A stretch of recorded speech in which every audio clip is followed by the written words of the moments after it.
Start, get set, go. Hi, everybody. I want to welcome you to Underground Science by BTWN. Myself and Kurt are your co hosts today, and we want to welcome Dallas Tanner to our show. Well, I appreciate you having me on, Lynette. You've been really pretty much my favorite reader. I'm an author and a lecturer, and I've done a little bit of this radio thing and TV thing, and I always enjoy just telling stories, learning things, and passing along what I've known and experienced. But I think as far as the books go and the writing goes, you were there first, and you're still there, and I do appreciate the opportunity to come and talk with you.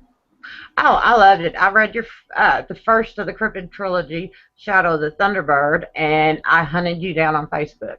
I had to find you, so I was, hit that friend request and was excited as could be when you accepted it. And I have enjoyed, I've talked to you on ideas I've had or seen things happen or experienced things. And one thing I absolutely love is that you always got back to me. And a lot of people don't do that. So I just love you to death for that. But I admire it. A lot of people, they get books and they just, that's all they do is plug their books and have nothing else to do with anything.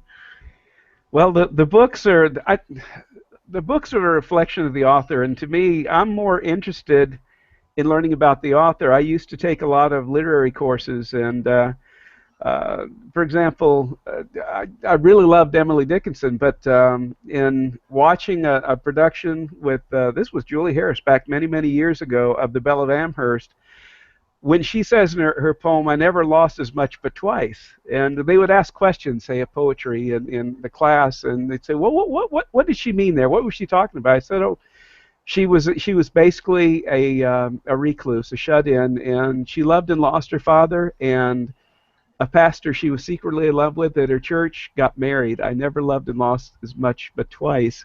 And when you know the person, then you know what they're trying to say in their books. Going the other way around, the book is just paper. But if you know the author and what motivates them, and you feel like you know them, those experiences get shared, and that's what makes a book memorable and makes it live beyond just the few months we put into writing it. Well, I know I've read them a few times, the trilogy. I'm a big rereader. Uh, and one thing I think I have been on you for the past few years, Yes, you is have. for a fourth book. Is there anything on that? Well, actually, there is. I'm actually getting back into writing. I'd mentioned I've just something that I originally did on the first computer I ever had 30 years ago. I've created a book that writes itself. It's artificially intelligent. All I have to do is give it the location, encounters, events, um, basically in a huge list. Here are the pieces, and it writes the story for me. It's not a replacement for the book. It's really an app or an ebook. But I have plotted the future of Ian and Alma and their son, and Mm. some of the things that have come together.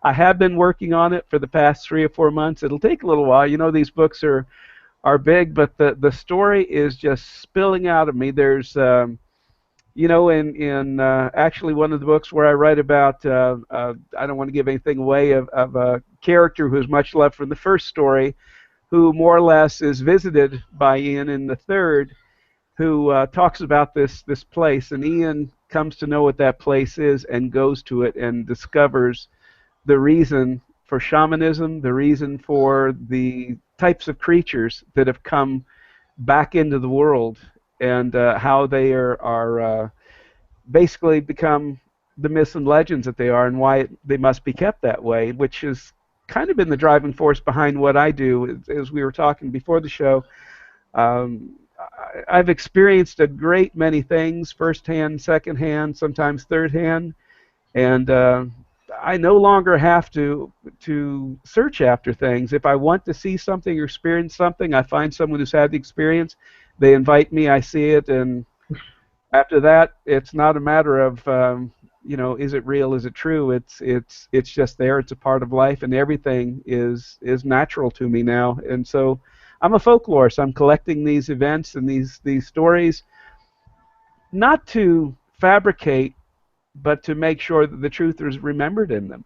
And that's the thing that gets lost when a story is passed, especially to and by the media that needs to embellish those things, or you need to exploit it, or it's an opportunistic situation that allows you to, build a name for yourself. When I see all these photo ops with all these famous people, say for example cryptozoologists, what tends to happen there is these people, experts generally, have never seen anything.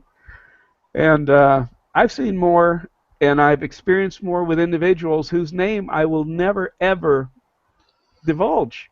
And they're having these experiences. They don't want to lose them, and that's why they were willing to share with me. And I call myself a folklorist now, because I'm not looking for those things, that are going to aggrandize a situation or ruin the situation for the people who are experiencing them, sometimes into second and third generations. It's exciting.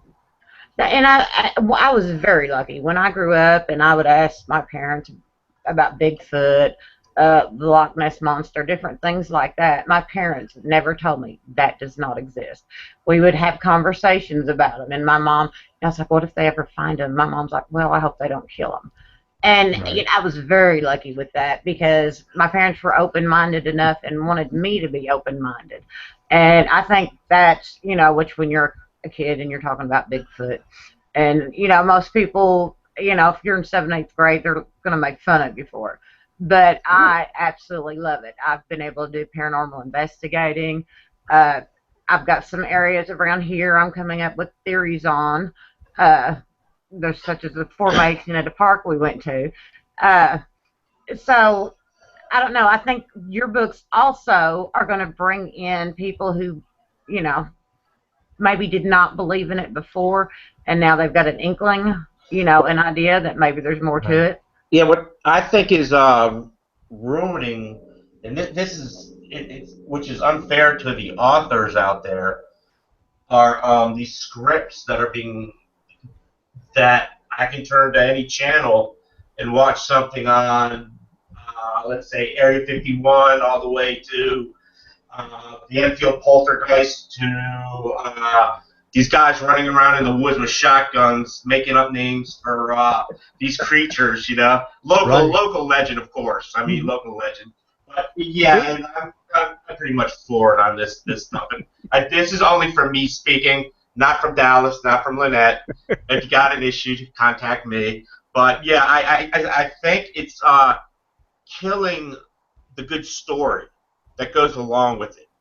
They're creating something that it's mind-numbingly just, after you watch 2 shows, you're like, first off, why am I watching this? I question my own self. Why am I watching this as I'm sitting here saying something? So obviously I'm getting suckered into it.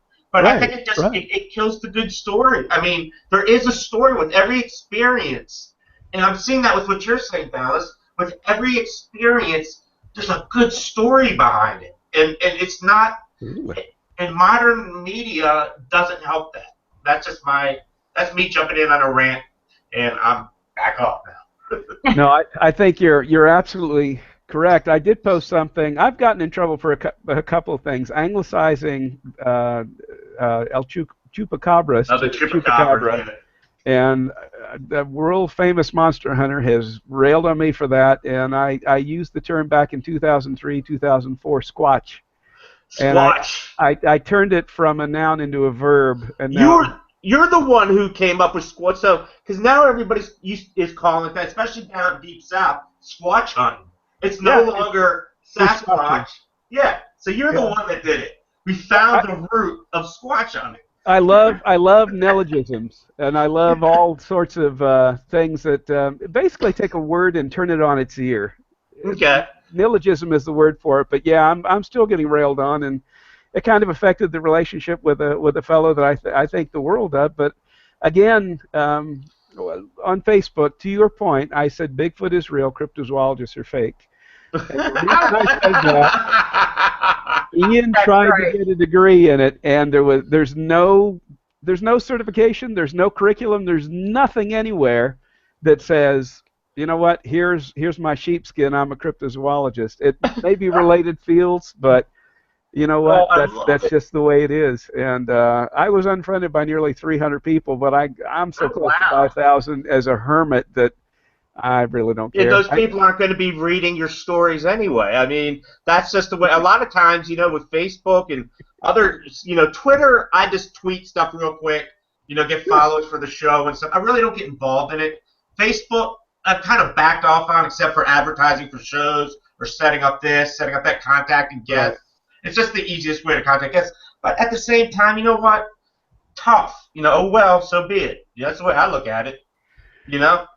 I understand. I understand. And as I said, as far as the readers go, to Lynette's point, I have a lot of young readers. The series is definitely PG. Now, I went Cool. a little further with The Shroud because The Shroud has plot points in it that have never been done the way they were done before. To have a human being come out being basically the focus of this whole thing and as to why, it presented itself to me. But these stories, I go into elementary schools, I go to middle schools, I go to high schools, I've been to colleges. I've been the author in residence for the technical school system here, and I found Oh. out that a local college called Bob Jones University, my book has been required reading, and I went to work for a company not too long ago where a fellow just kind of eyeballed me, and I said, "Hi, I'm Dallas Tanner." He said, "I know exactly who you are. I had to read your trilogy in college, and those things are just too darn long."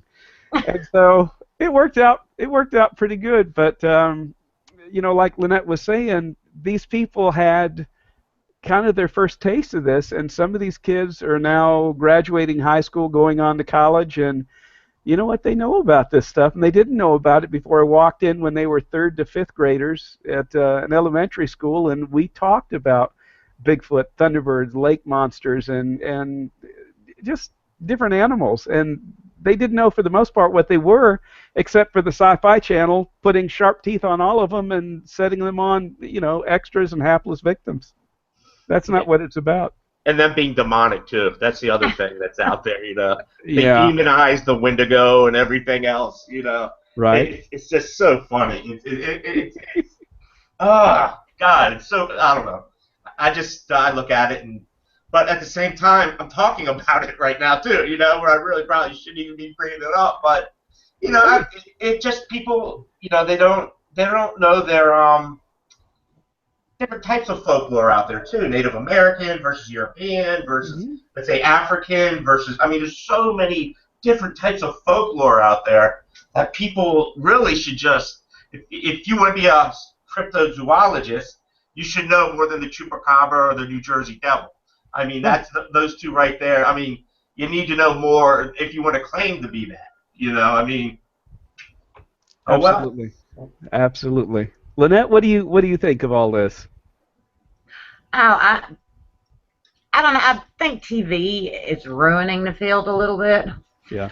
I know. I like, looking at your page, reading your books, getting other people's ideas, and I don't know. It's getting sensationalized on TV, Right. and the people that really go out into the field who, and I'm not saying, because you don't, but you talk, there's a lot of people you deal with that do that. And I think, there's no mention of some of the people, but I was looking for somebody to have as a guest, and I was looking for his, looking for his page and looking for his page because he went out consistently, looked Right. for Bigfoot, and he posted every bit of information he had. And I mean, he has probably spent 9 months out of the year in the field instead of 90 minutes faking that Bigfoot's around and hollering for the Yahoo monster and pointing guns at each other, which really shouldn't be done. So I think that does take away some of the fun of actually doing your own research or coming up with your own ideas.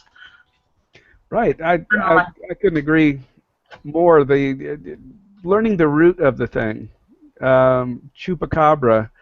I learned where that came from. Stories of the Mayans, and they bred these dogs that they called Zolos, named after the god of the underworld.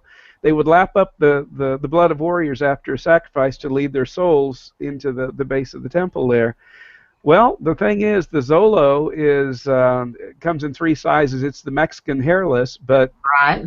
more than one time, there were individuals who said, "Oh, we've caught the chupacabra," and one lady had a head in her freezer, and they're killing these Mexican hairlesses and saying, here's the chupacabra, but these folks coming across the border there, the Rio Grande, Laredo, whatever it is, they're bringing their animals with them. They're bringing their myths and their legends, and there's reports now, to Kurt's point, of the chupacabra being in New Jersey and places like that. You bring your culture with you. You pick it up, and that's where the Wendigo came from. But what I find is in the Plain State, for example, Dogman, or the man-wolf, I guess as they call it, there's a greater concern and fear that might be real than Bigfoot in the Midwestern states among the Native Americans. Tucklo Nashoba, I think, you know who Tucklo is. He taught me, he's a Choctaw shaman, taught me about the shamanism that I use in the book. And what I learned was, everybody has a totem spirit, an animal that basically represents what their walk or what their path is in life. And a shaman's job is to lead you to that spirit animal. And so that's why Ian went from being a failed PhD candidate to a cryptozoologist and eventually a shaman, because by the 3rd book, he went from this inept person who got thrown out of college, didn't know what to do with his life, to somebody standing up and protecting these animals that nobody else was willing to believe in. Right. And passing it along the generation, you know what? I want to dedicate the 4th book to you. It's a new series, but as I said, the way that it's coming together, everything is explained as to what it could be and how it could be, and it allows me to keep growing the story, but have a new cause for a new generation. But you don't have to have read the trilogy, but when he mentions who his folks are, the people who know that older generation or those stories, it's going to have such a backstory and a backfill for them. They won't need, a lot of precursor when they find out who this individual is. So I'm going to do that for him, but I've been working on it. I'm very excited about that. One thing I've mentioned to you yesterday that I've been reading about, someone had posted something on Facebook, of course I read it, and they're talking about clusters in national parks of people going missing. Right. And Paul, I think his name's Paul, I have to double check on that, but he's got several books out, The Missing 411, and it seems like he's leaning towards the fact that a Bigfoot or a Wendigo may have something to do with this. And there's a lot more on that. Every once in a while I've read where maybe aliens or somebody like that is abducting them. But I thought it was really interesting because those groupings, or clusters as they call them, are in areas where there are more Bigfoot sightings.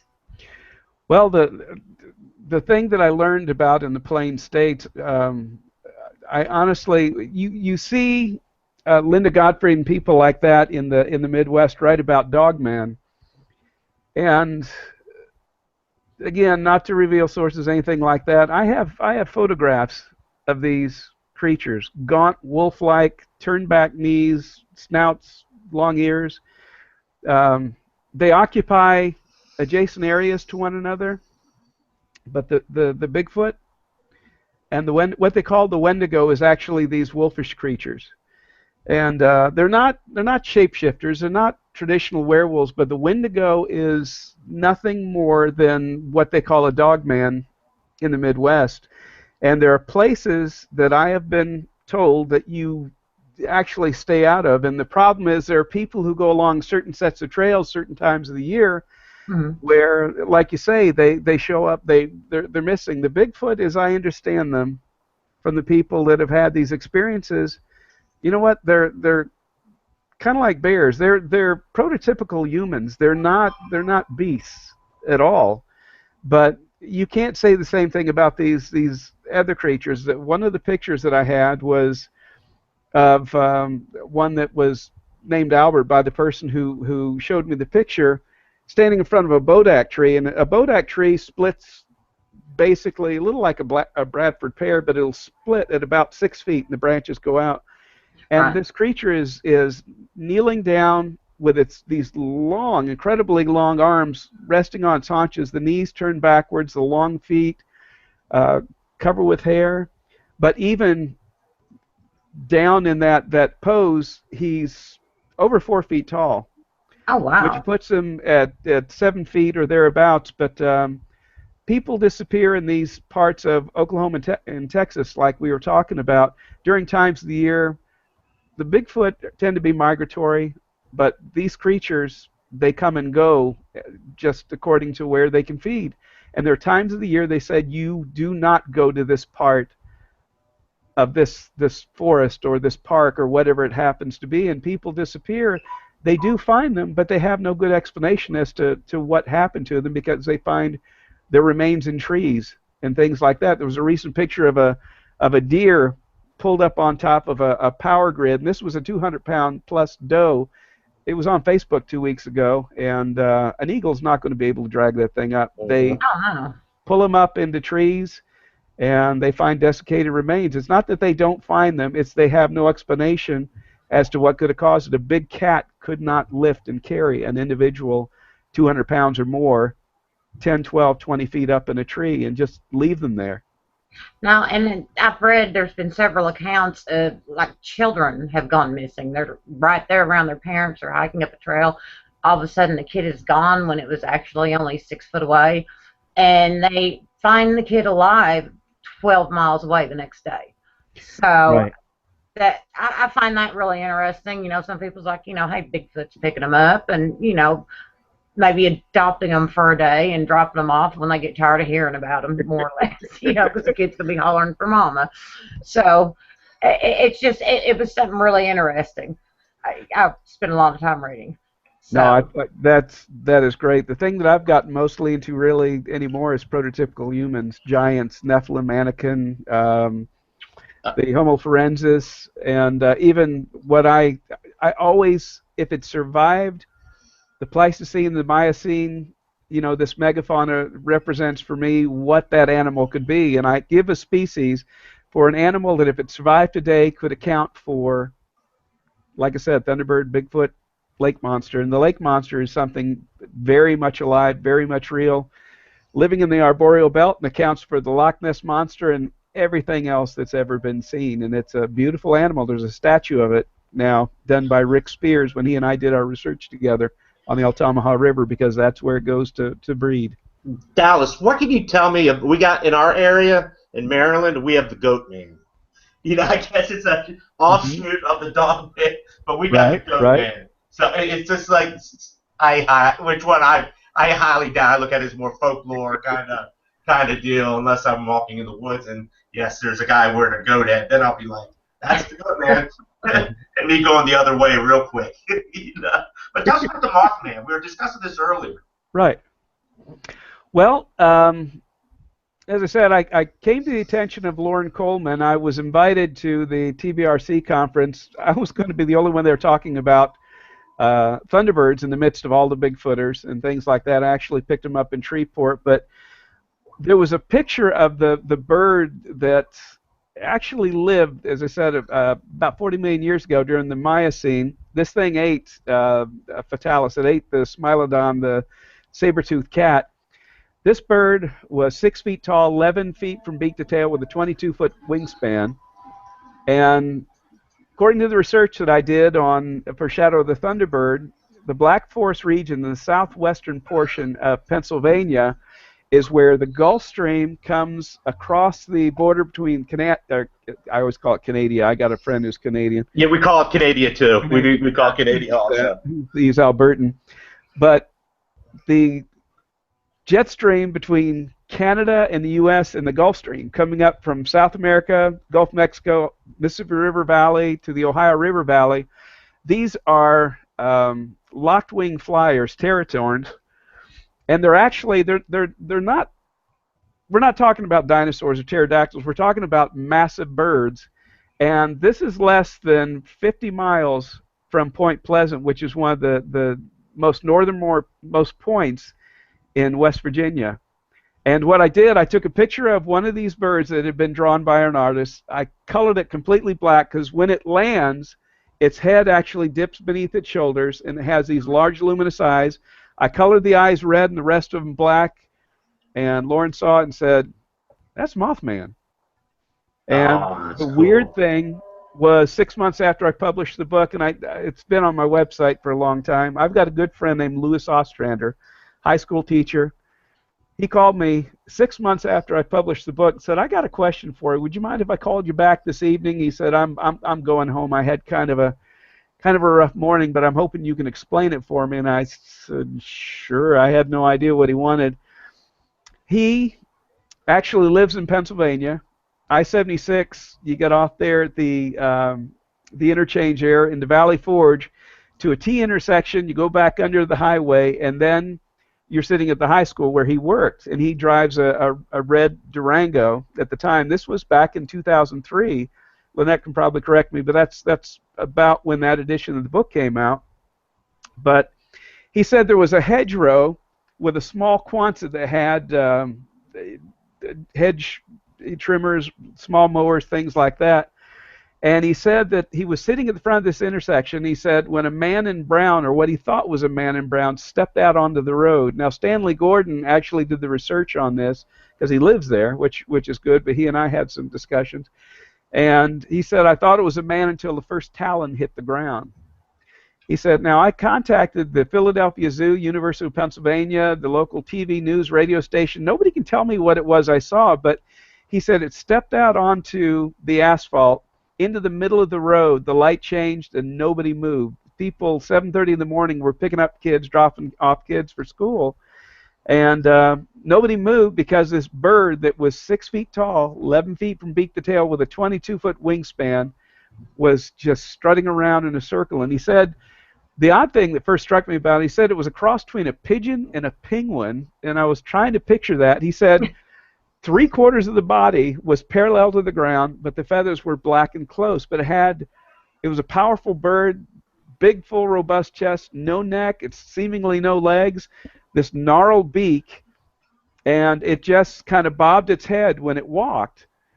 And he said that it did that for the space of 2 lights, and then it gave a flap of its wings. He said it was a 2-lane road, side to side on the road, one flap of his wings wheeled up over the trees and disappeared. He said this exchange lasted literally, I mean, it seemed like it lasted forever, but he said at one point the bird literally turned to look through the windshield of his Durango at him.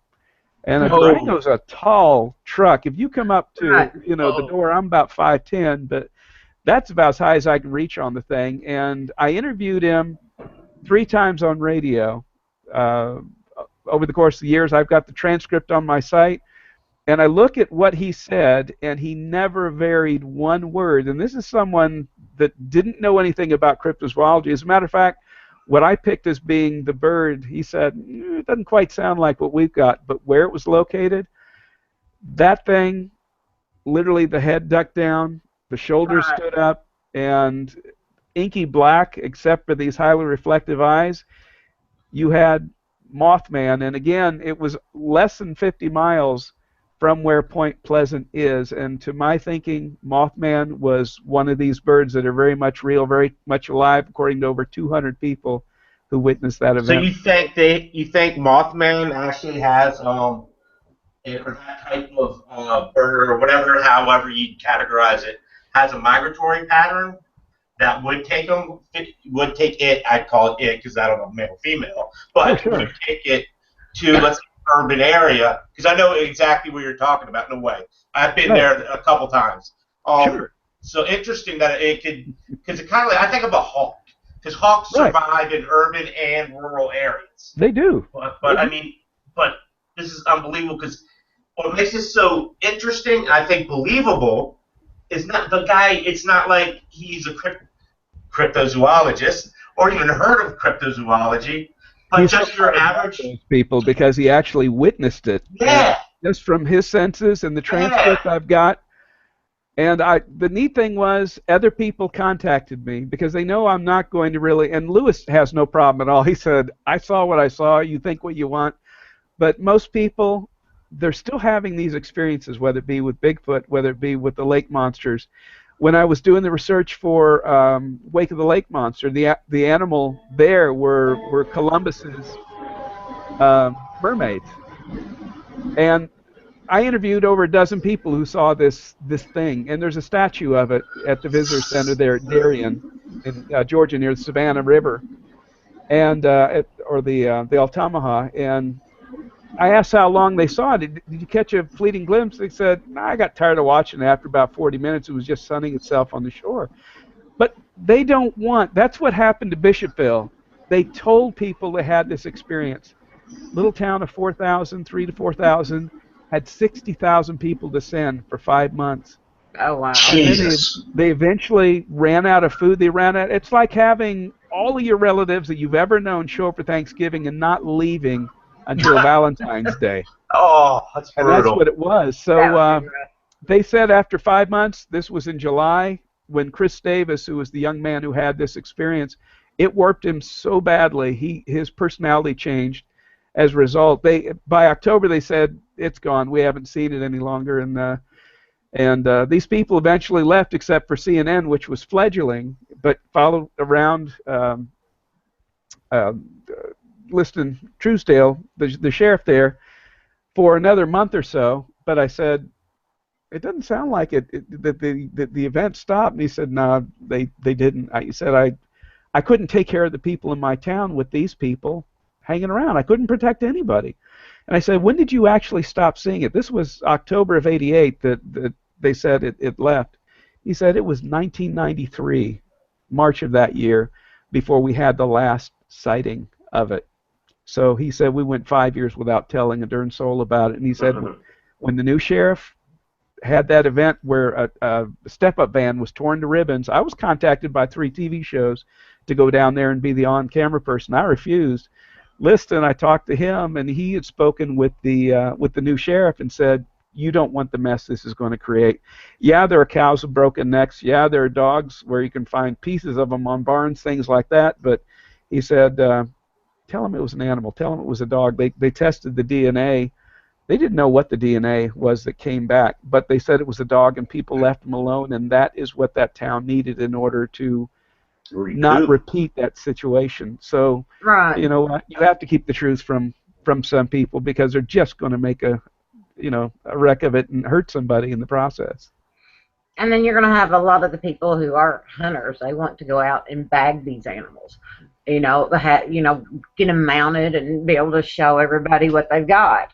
And I know that's a big worry. I know I was talking to Kurt last week, and I said something about different states and different areas where a Bigfoot or whatever they're called, in which area, because you got the swamp ape or skunk ape, Right. and so forth, they're protected species.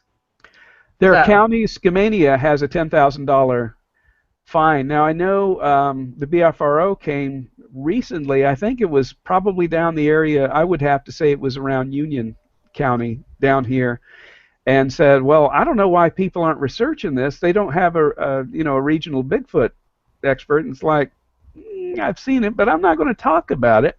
The point of the thing being there that, like I said, the people who are having these experiences, I put them in touch with each other, and they help each other through. I don't know what to do about this.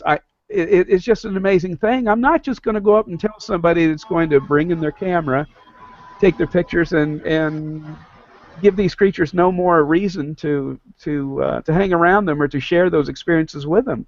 They're choosy about who they contact and communicate with, but it goes on for multiple generations, and it's still going on as long as something disruptive doesn't create the problem. Mostly these people, like you say, traipsing through the woods, scripting, standing off camera and whispering or scaring each other or throwing rocks. That's not even good television. And that's the shameful part of this whole endeavor of becoming famous for something that really you've truly never seen. Yeah, 15 minutes of fame, right? That's your 15 minutes of fame. You want your face on camera. You want to be known. There's something psychologically wrong with that, and that's just me. Of course, nothing to do with Dallas or Lynette or BTWN. This is just me, that I think there is something psychologically wrong with certain people that do go out. There was a gentleman, you guys might know his name, and he caught the wrath of hell when he said he killed Bigfoot. Remember, a while back. Was that Tom Biscardi? I'm not sure of the guy's name, but I've read about it, and there was a photo they took. I mean, it was so fraudulent. It was to the point of like, what? And he was going to take it on tour. Right. And he swore by it. So I might be wrong with the name. I do apologize because they all blend together. But yeah, it was actually a correctional officer and a sheriff's deputy who claimed to have caught Bigfoot. And whoever this person was, again, I'm not inflaming anybody, but no. whoever it was came to those two men, offered them $50,000 so that he could be in that limelight, like you say, for about a week or more. Then it turned out to be, a gorilla suit stuffed with dead possums, basically, when he opened it up and he said, I faked the whole thing. Like you say, the 15 minutes of fame, but these two men lost their jobs over this situation and accepting money in exchange for something completely fraudulent. And in their situation, their integrity and character didn't mean as much to them as the 10 minutes of fame that they got out of it before this individual got the last 5 minutes. Yeah, I remember that, and it just it was just wrong. It just was wrong because the way I look at it. But then something skeptical in me says, and of course you got to be a bit skeptical on things. I mean, you can't, kind of says, well, if Bigfoot is out there, or Sasquatch, or whatever you want to call it, the Yeti, whatever name you have for it, would it be on the front of some hunter's pickup truck? Did you say that, Lynette, earlier? Right. Would it be on the front of some hunter's pickup truck by this point in time? I mean, honestly, unless... And then I had somebody on the show, one of our past shows, who had an idea. He said Bigfoot's an alien. I'm like, how'd you come up with that? Because coming through a portal or something, I don't know. He had some long explanation, but then again, I couldn't doubt it. I'm just like, oh, that's interesting. But, I don't know if I agree, but, it's your take. That's all. I'll keep it at that. Well, now, Lynette could respond to that, but there have been a lot of situations where they describe seeing a UFO and Bigfoot in the same proximity, and a lot of the native legend is talking about going through a door of light, and that they come and go at will, and you've got situations where it's part of the folk stories, it's part of the fabric of these things that they will describe seeing a glowing object in the air and see Bigfoot literally just go into a bit of light and disappear. And I've had individuals tell me that they had that experience, although they, like I said, it becomes such a natural thing to them after that. They don't fabricate anything, but they're a little reluctant to share if they think you're going to take that and somehow use it against them or take away what is unique and special about that experience. Right. Well, I know, there's so many legends about Sasquatch. So many different tribes. They had areas they did not go into for fear of the hairy man or the cannibal man.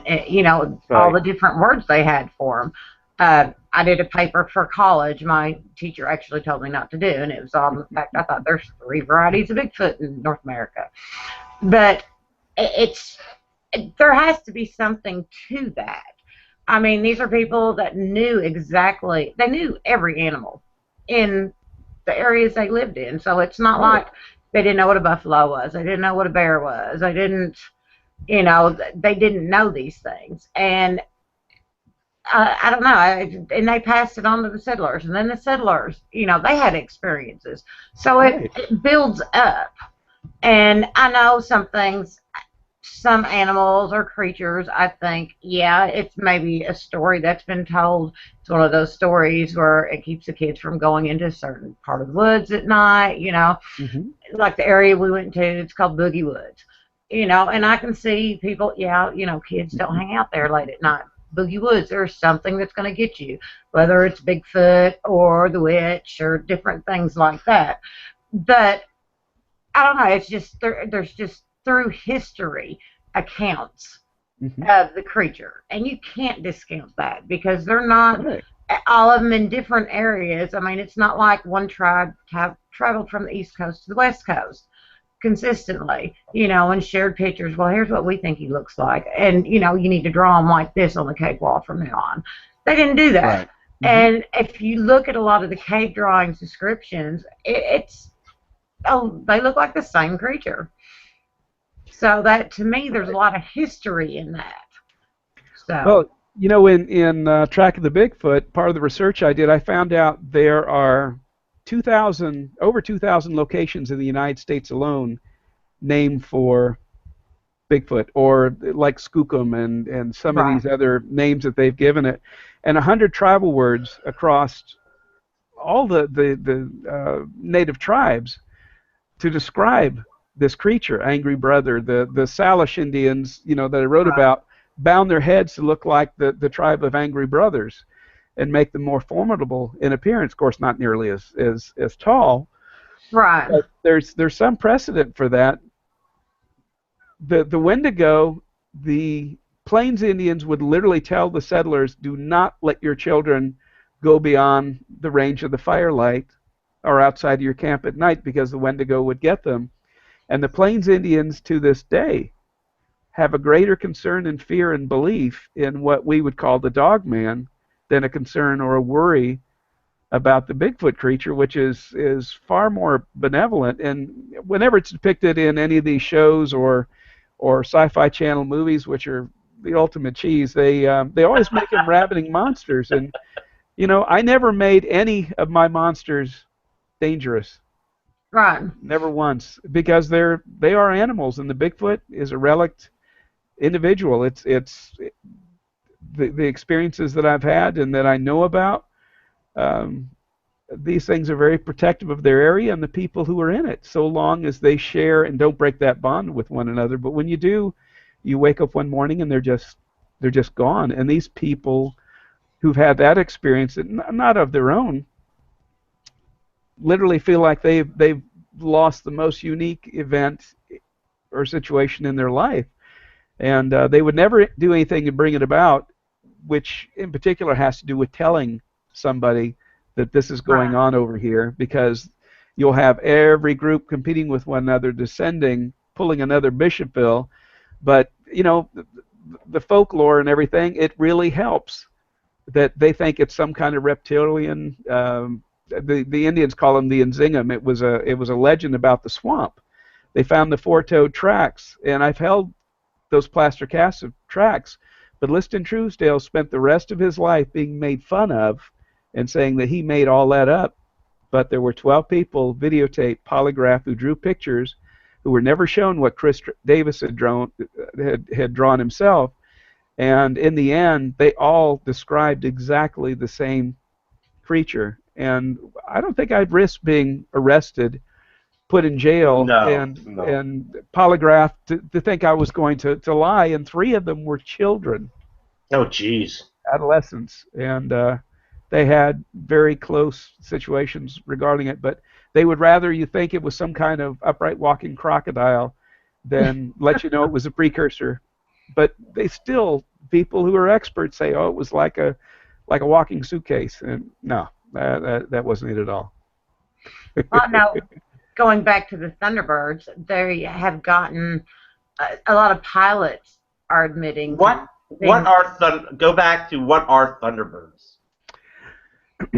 Well, basically, the way you get really 2 schools of thought on it. Basically, there are people that think that there are still pterosaurs or pterodactyls that are flying. That about a lot of reports in Texas, but basically, there's a creature called an Argentavis magnificens that lived during the Miocene, 6 feet tall, 11 feet from beak to tail. There's a famous picture of a curator at the California with the cutout. Museum of Natural History with the cutout showing the size of this thing.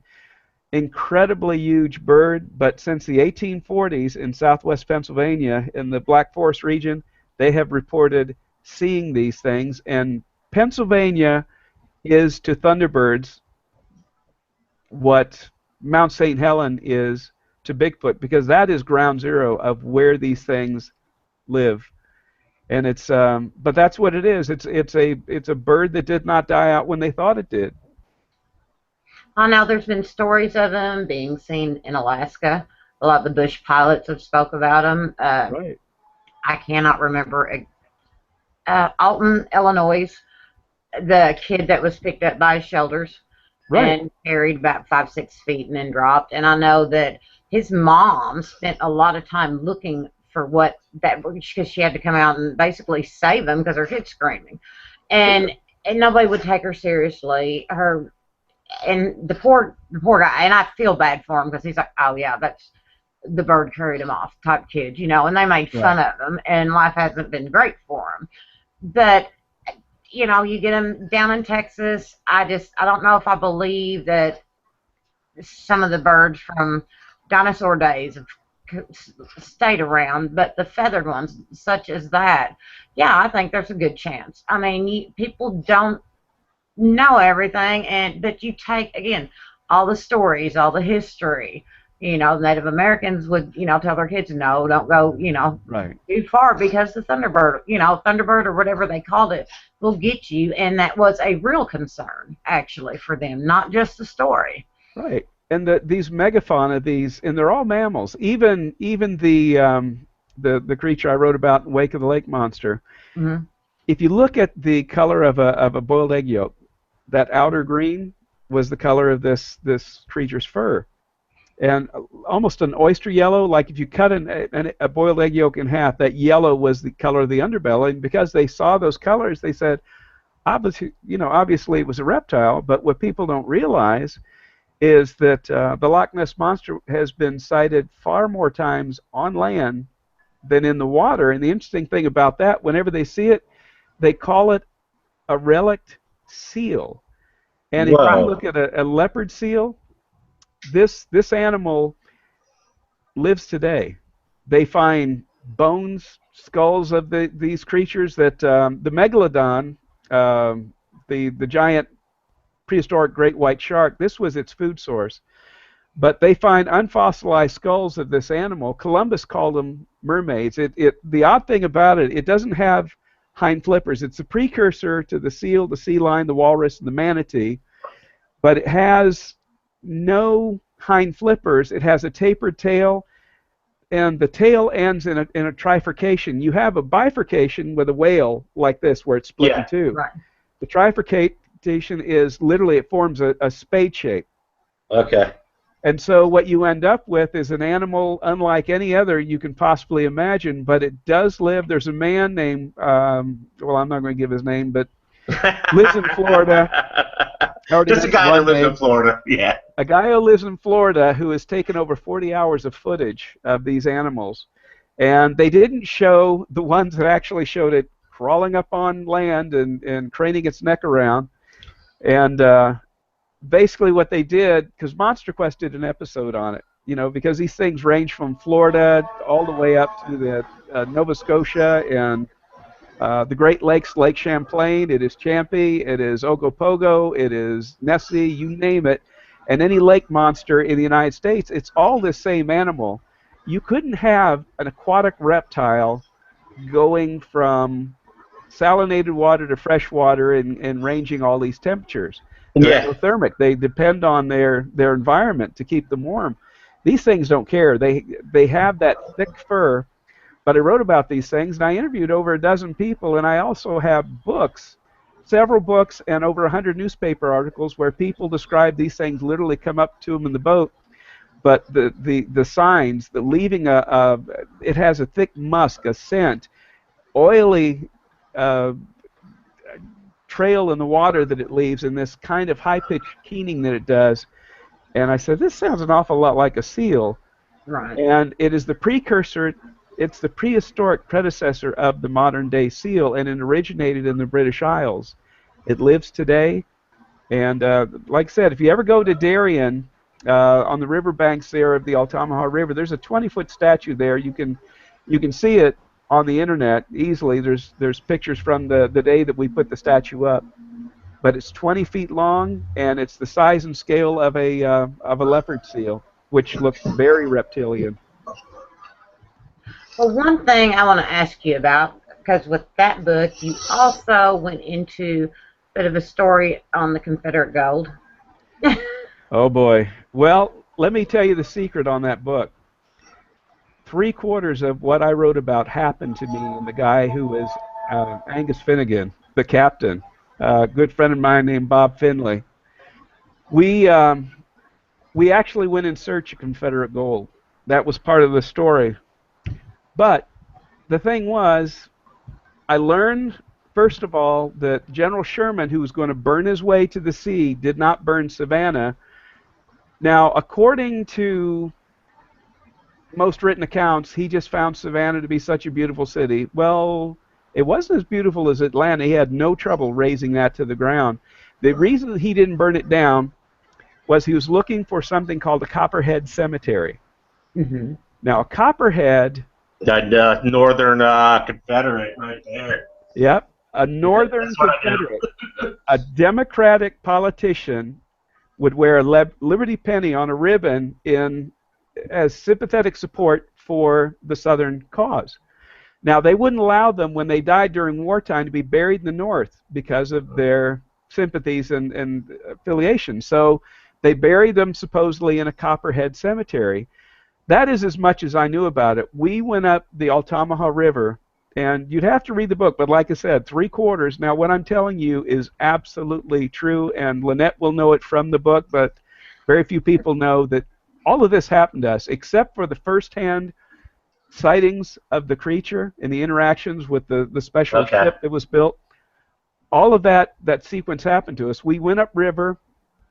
We went up to a particular lake there, and we got out, and we were walking around this stagnant pool of water, and it was overflow from the Altamaha River, but it was green, it was covered with algae, there was a dead rabbit floating in it, for God's sake, but there was a pier there, and there were 3 people standing there.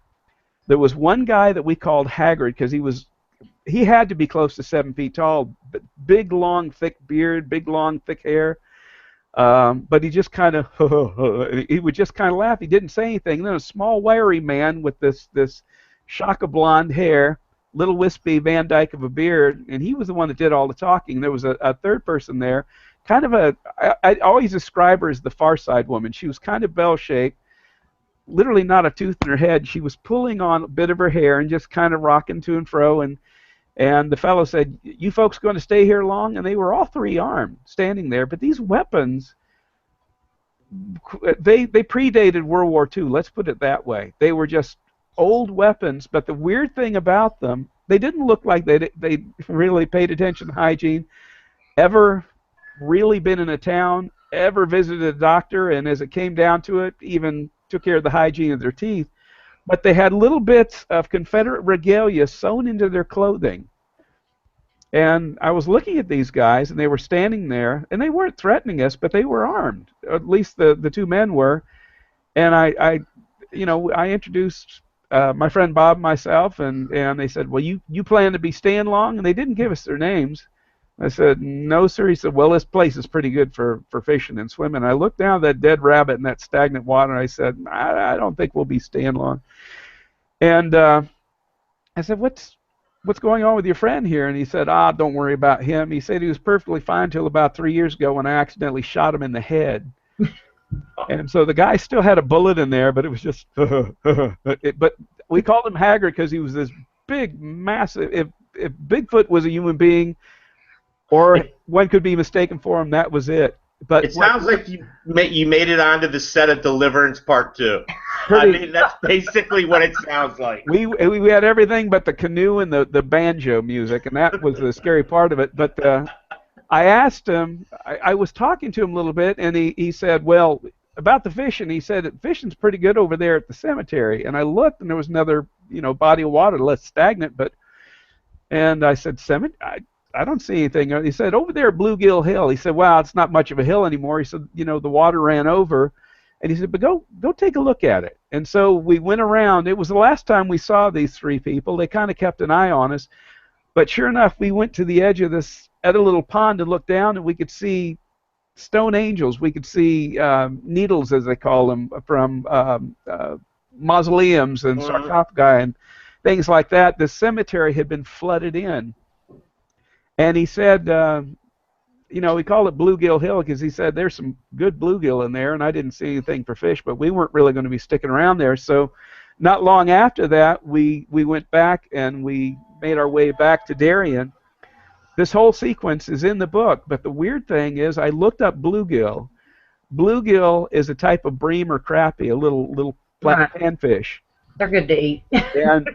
But it has this copper or bronze band across its head, and that's where that fish gets the name copperhead. So what we had found was the Copperhead Cemetery, which was also the location where supposedly the Knights of the Golden Circle had placed the gold, and the Knights of the Golden Circle preserve pockets of gold against the second rise of the Confederacy to this day, 150 years later. And these individuals were just another generation doing that, and they had full-on, or what was left of it, Confederate regalia, as if that's all they had left to wear as a uniform. But I stand by that story. I put it in the book verbatim, and like I said, 3/4 of what I wrote about all happened to us, and I really do believe that I found the reason that Sherman tried to take the Altamaha Bridge, because of the train. And this is the odd thing about it. Sherman, what happened there was they were taking the gold from Richmond. 3 vaults emptied after the fall of the Confederacy. And nothing against Clive Cussler and what he said about going to Africa or in the movie Sahara. It said he turned upriver below Savannah. Trains still came and went, picking up payroll. He tried unsuccessfully to take the Altamaha River Bridge from the Confederates. They had the last of their army guarding that bridge and that cemetery and that gold against what was left of the Sherman's army in that area. And we had stepped both feet into history. And like I said, 3/4 of what I wrote about was all that series of events. I didn't plan to write about the Knights of the Golden Circle. They found us and basically told us we shouldn't be there. And from that day to this, we haven't. See, that's what I find creepy, that sometimes truth is stranger than fiction. You know, and I'm a firm believer in that truth is stranger than fiction. And that's basically how it goes, I think, out there. You know? People, I tell you, can be a lot creepier than Chupacabra, can be creepier than, let's say, the Mothman. Well, maybe not as creepy as the Mothman, but Right. are a lot creepier, I think, than some of these cryptids out there and stuff like that. Yeah, the truth is strange. I had an individual that actually showed me, brought out a series of little plaster casts. I said, "Oh, juvenile." She brought me a Bigfoot cast that she'd made, then a bigger one, then a bigger one, then a bigger one, and we got to where it was 1.5 feet. This thing I was looking at, and she said, "Well, the last one you're going to have to get yourself because I can't lift it." Why not? And she said, "Well, we tried casting it in plaster, but it was so big and heavy it broke under its own weight. It snapped in two, so we had to cast it in resin." And I went into her bedroom to get it and brought it out. It was in excess of 2 feet long. The toe on the thing was about this big. And she said, "That's the only one I ever saw myself." And only because she lives in a remote area, and this truck with 2 men up to no good pulled into her area. Her hometown is just, if you remember the movie Castaway, if you just put a silo on one side, a food stand and a gas station and a post office, that's her whole town.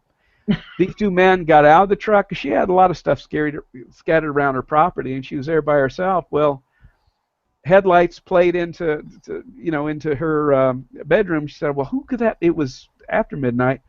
All of a sudden, the space in front of her window goes black, just black. And she thought, "What's going on here?" And these men started yelling to one another and scrambling back toward their truck, and all she heard was the tires on the the gravel just peeling out to the asphalt and then taking off. And she said, what in the world's going on here? And she took the curtains and threw them back like that. And she said something big and black was big enough that, you know, a regular window on one of these types of homes is about 3 feet, maybe by 2.5 feet. Right. Something had blocked it out completely that was facing away from her. Oh, wow. It had stepped between this truck and these men up to no good and her window, and she said, I didn't see it, but the one with the track like this is the only one that I ever even saw that much. And she eventually sent me, she took a piece of packing tape because she had a handprint on her window, and she put this piece of packing tape about this long and went and pulled it off. The finger, I kid you not, was about this long and about yay wide, and you have the whorls and everything else. And Right. she folded the tape under it, and I still got it to this day. But people share these things with me, and to put it in the hands of someone that said, see, here's proof, I would just as soon ignore, you know, that every dark spot on a photograph with a red circle around it's got to be Bigfoot than to ever divulge who it is that has seen or experienced things like this. And in cases like that, I put this individual in touch with someone that a good friend of mine in North Carolina, or it came to be a good friend of mine, because he said, I'm having these experiences. I'm not going to tell anybody. They think I'm nuts. I said, here's somebody you can talk to. And I put him in touch with this woman, and this is 7, 8 years ago. He's still having these experiences. But he said, they're just for me and my family. They trust us. We trust them. And he said, they're a part of our life now, and I'm not going to do anything to disrupt that. And those are the people that I would rather talk to, because in the space of an afternoon, someone asked me that I was very close to, if I go down to this woman's house, can I have an experience there? And I'd already talked with her, and I said, yes, you will, and he did. He was only there for 2 hours, and he had the experience. Now, these things are a little different. When I first drove up to the woman's house, these things had gone through and braided ornately the hair of these Arabians that she had at her home. It took her 40 minutes, and she said, I'm so mad at the foots. But the next morning, and she was an older woman, so, you know, she slept the night through. She got up next morning, darn if they didn't do it again. They have a sense of humor. Oh, That's good. And stories like that where the people are not wanting to be recognized, they don't want to sell their story, are a little more credible than a lot of the people that you see on TV. With, you know, Bigfoot's come and visit me every single day, and they've got these pictures that show nothing but blur. Or in some of the pictures I've seen, they've, you know, debunked on TV. Like the one they thought it was a Bigfoot with a trail cam, and it was actually a bird going down the land. So, and I like that you know, you're able to work with these people because you're somebody that they can reach out to on things. I know, you know, after an investigation that I had, you know, I spoke to you about it, and I knew I would never have to worry about anybody else knowing about it, per se, except like the one other person that knew because they were there. So, well, I have stepped out of my comfort zone a little bit. Now, this is going to sound a little different for me, but the most recent thing I was involved with, I had an individual, good friend of mine, now a good friend of mine. This is how I meet a lot of these people. But in a local restaurant, not 15, 20 miles from my door, a fellow contacted me and said, we got something unusual going on up here, and I'd sure like your opinion on it. So I went to visit him, and I walked in, didn't see anything really unusual. He said, come with me. And we walked into the security area that showed this dining hall. It's a restaurant. And I looked off in one corner, and there was a little boy standing looking over the back of a booth into the kitchen. And I said, who's he waiting for? Where's his parents? And he goes, that's just it. He said, now step back around the corner and look at that booth. It's the one closest to the door. And I went around and looked. Nobody there. Nobody. And I went back, and this little guy was just looking around, and he looked to be all of about 5 or 6 years old. His features were gray. He had kind of a page boy haircut. He was wearing these period clothes. And you could only see him on the security camera. I have a couple of apps that I use. If you use a phone that has a magnetometer in it, there's a couple of apps you can use. One that basically points out everything that's there, and then one that calibrates to eliminate everything that is there, and whatever's left over is the anomaly.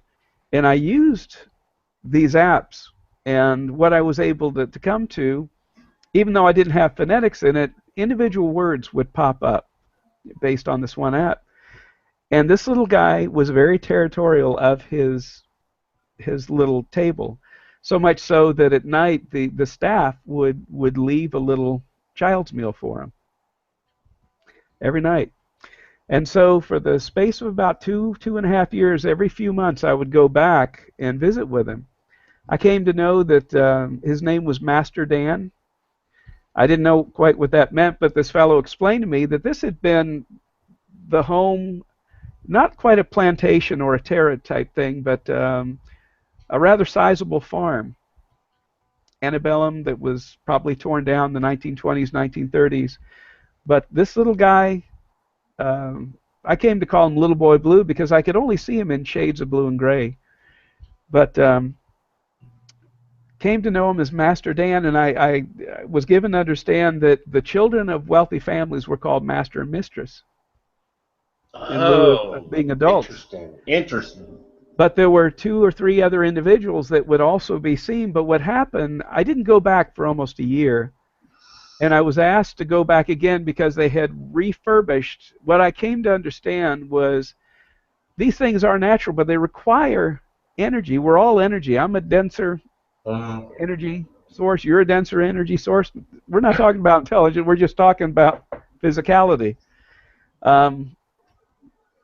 I came to understand at 8:30 when the HVAC turned on directly over his head, then he appeared on my apps, then he appeared in the camera, because we had over 2 years of footage of this fellow, and the corporate office knew that he was there but didn't want anybody told about it. He said, "You were the first person I thought of that wouldn't tell anybody about this." Well, when they moved that HVAC, he no longer had the energy to manifest himself.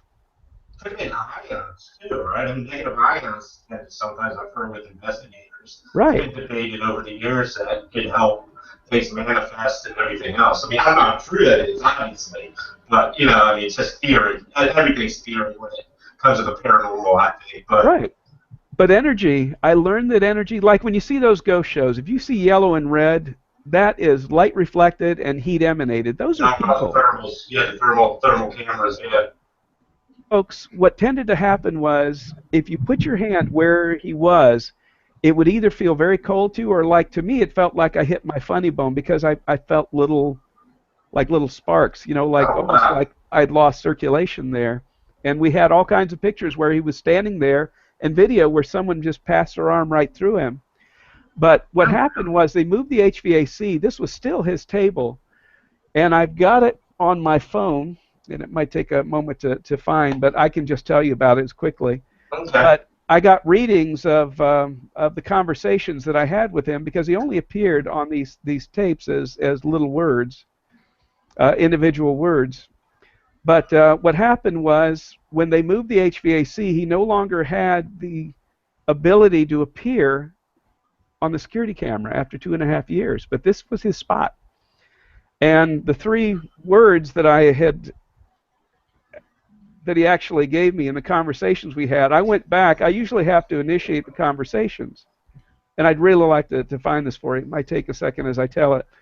But what happened with that was the word Ben popped up, B-E-E-N. And I said, well, it's been over a year since I've been here. He never started the conversation.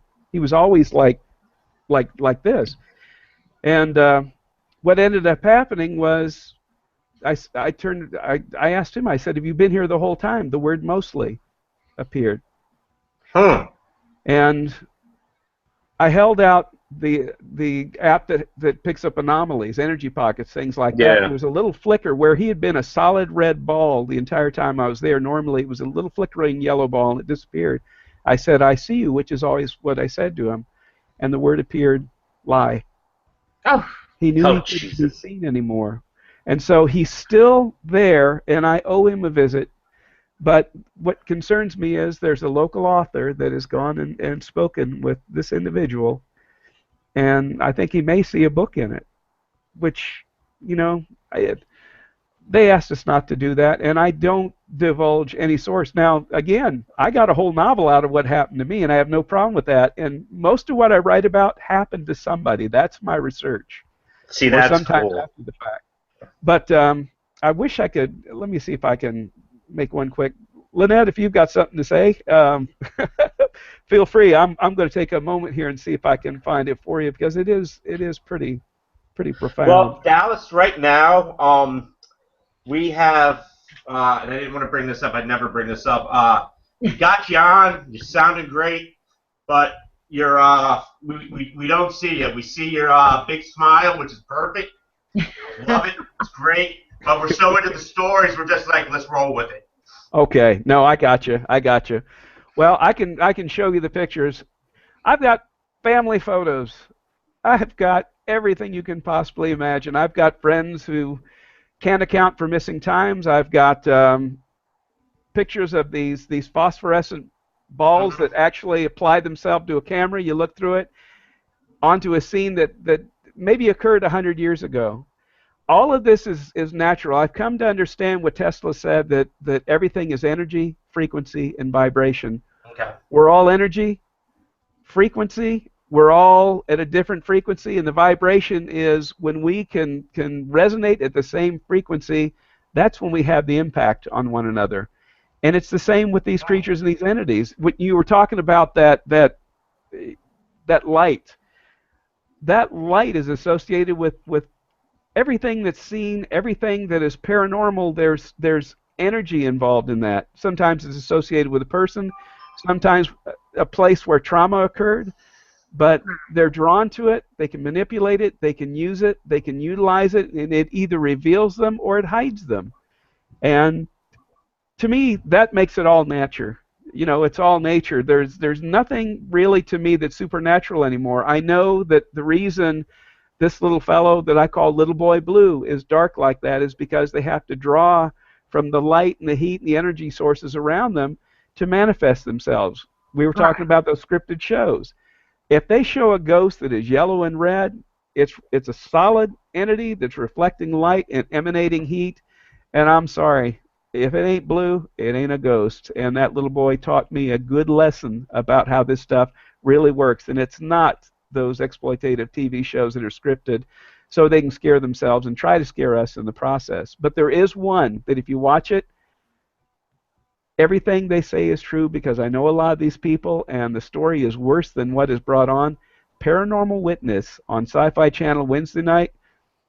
Watch that. These things, these events actually happened to these people, and they were just looking for some kind of closure or someone to explain to them what happened, and they never get either one. That's why they can still talk about, like the Pickman house, this ghost called Sally. 20 years after, nobody will live in that house. It's the Sally house. The Sally house, most haunted in America, and these people are still talking about it, tearing up.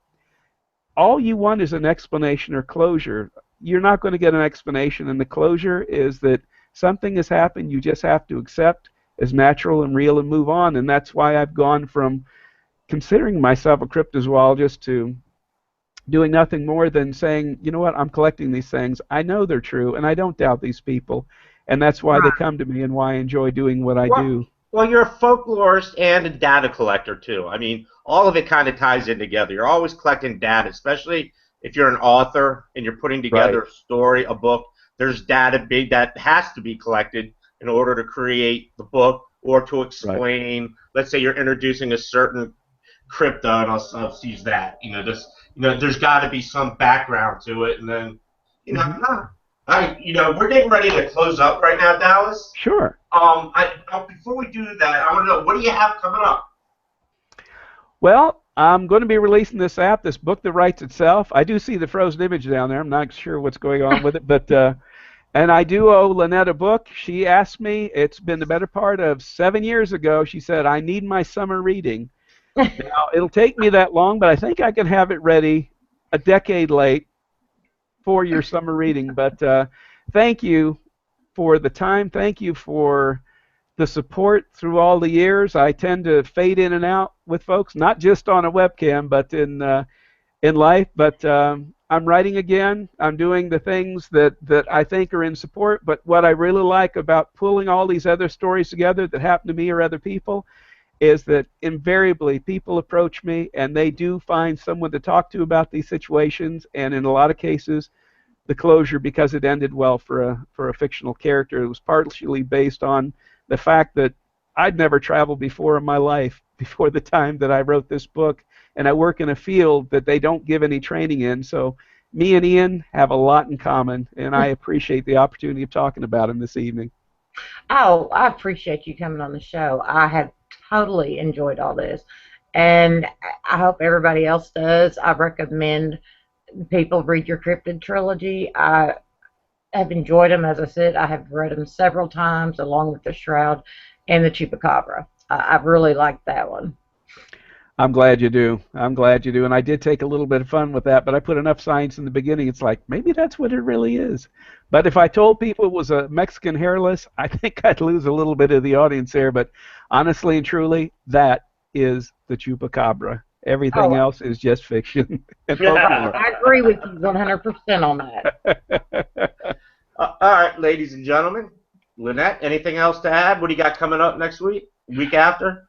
Oh, next week we have got a guest on prepping, doomsday prepping, and then the week after that, for anybody in Missouri who may be watching this, we actually were supposed to have had a Roswell type event that happened 10 years before Roswell. Probably about 45 minutes from me, there was supposed to have been a UFO crash. So I have got the leading expert on that who will be coming onto the show, and we will be discussing that.